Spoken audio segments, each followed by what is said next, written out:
Salut tout le monde, j'espère que vous allez bien. On est parti pour la première vidéo de cette semaine et avant de débuter les amis, n'hésitez pas à me laisser des questions dans les commentaires pour la prochaine FAQ qui sera publiée ce week-end et d'ailleurs s'il y a beaucoup de questions, je ferai deux vidéos donc n'hésitez pas les amis, à tout ce qui vous passe par la tête. Eh bien vous me posez tout ça dans la barre de commentaires, je regarderai ça je pense mercredi, comme ça vous avez l'opportunité d'avoir 48 heures pour me poser toutes les questions que vous souhaitez et je pense que la première FAQ sera publiée ce week-end et puis s'il y a beaucoup de questions, la deuxième ça sera peut-être la semaine prochaine. On va démarrer les amis avec une information importante qui concerne la section basket du Real Madrid. L'entraîneur du Real de la section basket, Pablo Lasso, a été hospitalisé hier pour un arrêt cardiaque. On lui souhaite un prompt rétablissement. Selon le quotidien Marca, son état serait stable.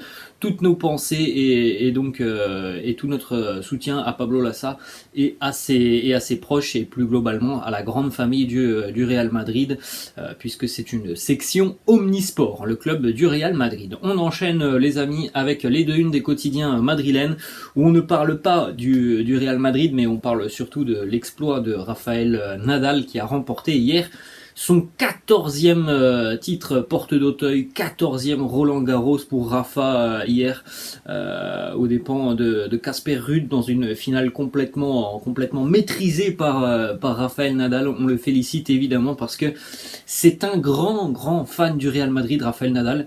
Et donc en l'espace d'une semaine, le Real a remporté la Ligue des Champions à Saint-Denis au Stade de France.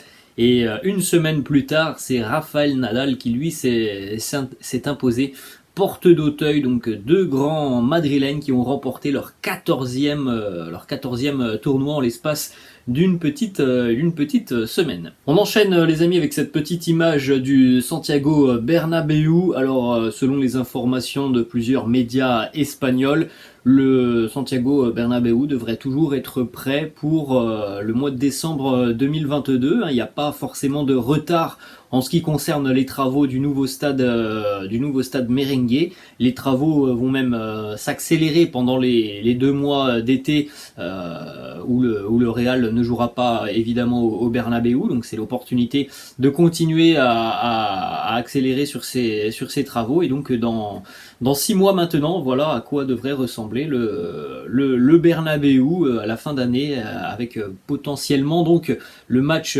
inaugural qui devrait avoir lieu dans le courant du mois de janvier en ce qui concerne donc le nouveau Bernabéu. Peut-être sur la fin d'année 2022 si les merengues suivant le calendrier de la Liga jouent au Bernabéu, mais on rappelle aussi qu'il y a la Coupe du Monde donc voilà, d'ici à la fin d'année 2022, début d'année 2023, le Real devrait jouer dans son nouveau bijou. On enchaîne les amis avec quelques informations cette fois-ci, Mercato. Et on a pas mal d'informations notamment qui concernent des jeunes joueurs de la Castilla du côté du Real. C'est toujours une question qui est quand même assez intéressante. Est-ce que ces 4 jeunes joueurs là que l'on voit sur l'image, en la personne de Miguel Gutiérrez, Rafa Marin, Peter Arribas ou encore Lataza, Mario Gila, donc il y en a beaucoup, est-ce que ces jeunes joueurs vont avoir du temps de jeu l'année prochaine côté madrilène? Bon, on ne peut pas avoir la réponse, mais on sait très bien que voilà, sur les 6 que l'on vient de citer, ça semble compliqué d'avoir les 6 joueurs qui intègrent l'effectif premier. Il y en aura peut-être 1, 2, 3 si ça se passe bien. Mais évidemment qu'il va vraisemblablement y avoir des départs en prêt côté madrilène parce que on ne peut pas garantir du côté du club un temps de jeu certain à tous ces jeunes espoirs qui pourtant ont envie de continuer à Madrid, au Real. Mais voilà, il y en a que peut-être 1 ou 2, je pense, qui auront l'opportunité d'intégrer l'effectif premier du Real. Donc voilà, il y aura certainement quelques départs en prêt du côté de la Castilla. Et on peut déjà aussi parler de Arribas et Lataza qui sont suivis par le Rayo Vallecano, le club de la banlieue de Madrid, qui très récemment avait accueilli Fran Garcia, qui lui se pose toujours la question d'un retour du côté du Real Madrid. Là, le Rayo Vallecano a fait part de son intérêt donc au Real pour Arribas et Lataza. évidemment les amis que en tant que madrilène, vous êtes certainement d'accord avec moi, il faut aussi que ces jeunes joueurs puissent avoir l'opportunité de gagner du temps de jeu, et le Rayo Vallecano peut être quelque chose de très intéressant qui pourrait offrir à ces jeunes joueurs une garantie donc de temps de jeu. Donc par exemple Arribas et Latasa qui pourraient rejoindre le Rayo. On enchaîne les amis avec une autre information mercato qui a été confirmée d'ailleurs par Mario Cortegana, célèbre journaliste qui suit l'actualité du Real Madrid, et Mario Cortegana a confirmé donc cette information qui nous est arrivée d'Angleterre, selon laquelle Gabriel Jesus a été proposé au Real Madrid par son agent. Alors pour Gabriel Jesus, évidemment, la situation est tout de même un petit peu compliquée du côté de Manchester City, quand on sait que les Citizens ont enregistré l'arrivée de Haaland et l'arrivée du jeune attaquant argentin Julián Alvarez. On peut se dire que Gabriel Jesus se pose des questions par rapport, là aussi, encore une fois, aux garanties de temps de jeu qu'il pourrait avoir avec City l'année prochaine. Et il y a pas mal de clubs qui sont intéressés. Arsenal en Angleterre, son agent, lui, a tenté de proposer le joueur notamment au Real, à l'Atlético. Alors, le Real Madrid aime beaucoup le profil de Gabriel Jesus. Malheureusement, il y a un gros point noir dans ce dossier. C'est le passeport de Gabriel Jesus, passeport brésilien et donc passeport non européen. Ce qui fait que, en ce qui concerne les places d'extra-communautaires, ça rajouterait un joueur. Et il y en a déjà du côté du Real Madrid, donc côté madrilène, ça complique évidemment un accord éventuel avec Gabriel Jesus, donc ça semble être compliqué.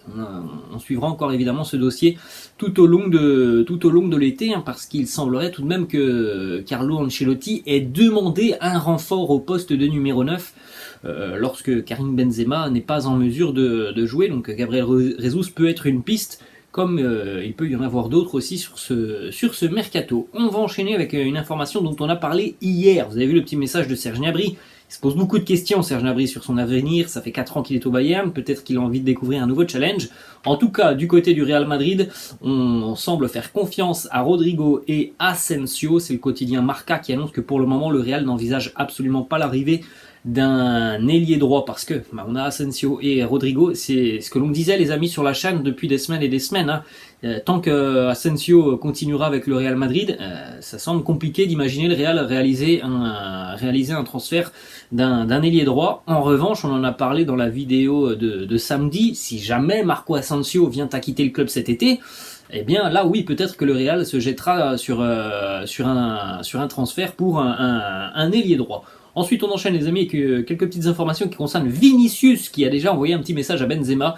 Il nous dit: Benzema espère nous affronter le Brésil en finale de la Coupe du Monde, mais je ne pense pas que ça marchera pour lui. Voilà, on se chauffe un petit peu entre certains internationaux du Real, Karim Benzema pour l'équipe de France, Vinicius pour le Brésil, évidemment, que ce sont tout de même deux équipes qui feront, je pense, partie des favoris au mondial en fin de saison au Qatar. Donc oui, potentiellement en fin d'année au Qatar, on aura une finale où il y aura des joueurs du Real Madrid d'un côté et de l'autre, et ça pourrait être un France-Brésil.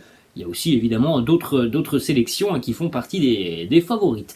Autre déclat de Vinicius qui nous dit: c'est certainement la plus grande semaine de ma vie. Je ne veux pas m'arrêter là, je veux continuer à écrire à l'histoire et évoluer pour faire de grandes choses dans le football. C'est quand même quelque chose de fou pour Vinicius cette saison. On en a beaucoup parlé sur la chaîne, les progrès réalisés par Vinicius, jusqu'à donc terminer buteur décisif sur cette finale de Ligue des Champions. Un grand bravo au Brésilien qui a énormément progressé cette année et qui nous fait plaisir et nous laisse penser aussi que l'avenir peut être radieux pour lui du côté du Brésil, parce qu'il est encore très jeune. Et on va terminer les amis avec une petite information, un top 10 de la valeur des joueurs les plus jeunes du côté du championnat de Liga. Donc en Espagne, top 10 en ce qui concerne les valeurs. Vinicius est en tête, valeur estimée de Vinicius, c'est 100 millions d'euros. Il devance Pedri, Joao Félix. Fede Valverde en 4e position avec une valeur estimée de 70 millions d'euros. On a aussi la présence de Rodrigo dans ce classement, 60 millions d'euros, c'est plus 20 millions par rapport à sa valeur de l'année dernière. Et puis on retrouve aussi Eder Militao, une valeur qui n'a pas bougé par rapport à l'année passée, 60 millions d'euros. 4 madrilènes dans le top 10, donc l'avenir là aussi semble radieux côté Real. Voilà les amis, la fin de cette vidéo, j'espère que ça vous a plu. N'hésitez pas comme d'habitude à lâcher un petit pouce bleu et n'hésitez pas donc les amis à me laisser des questions dans la barre de commentaires. Je vous laisse et je vous dis à la prochaine, ciao.